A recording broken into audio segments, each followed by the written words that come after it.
I have been making progress on my potato chip quilt, but it's been very slow progress because of some like home and garden stuff I've been dealing with.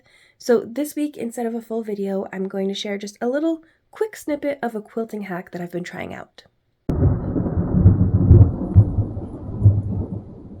In the past, I would always glue base these really long seams because whatever is on top of the two layers always seems to stretch out and get really long, and then when I get to the end here, it's stretched like half an inch extra. It can fit up perfectly when I am looking at it, but if I don't glue base it, it's gonna stretch. But I recently found a little hack that I've been using. It's been saving me time because I don't have to glue base. I just have this little tool at my sewing machine that has been working so far on some of the other seams. I'm wondering if it's still going to work when they get really long. Also, while I'm here, I wanted to point out this really weird fabric.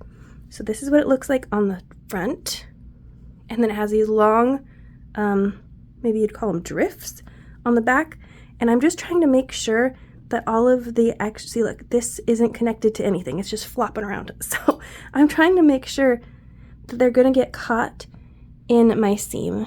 And I don't know if anyone else does this, if it's necessary or not, but I'm just giving it a little press just to keep it a little manageable so it doesn't get all weird on the back. I've never ever used another fabric like this before, so it's a first time for me.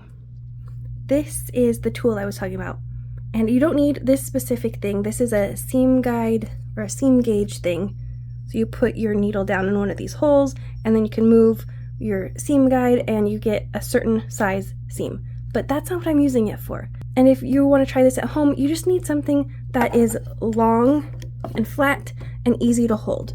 So what you want to do is line up your straight edge, whatever you're using, have your fabric aligned how you need it to be aligned, and then you can press this against your presser foot, and you're going to be putting pressure on the fabric, but not so much that it's hard to feed the fabric through.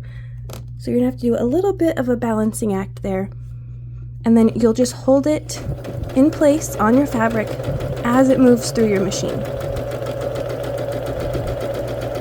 When it becomes uncomfortable and you feel like you're stretching your arm too much or you're running out of room on your straight edge, you're just going to pull it back to where you started, making sure everything is still aligned how you want it, and then sew some more. See, I'm trying to keep these lined up.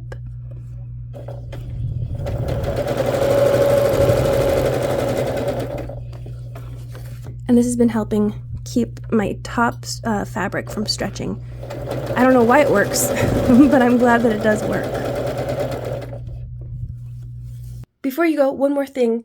If you have any quilting hacks that you love, can you please share them in the comment section down below? I would love to see them. I'd love to try them out and maybe do a compilation video of viewer suggested quilting hacks or something like that. So let me know down below. Thanks for spending time with me today, quilters.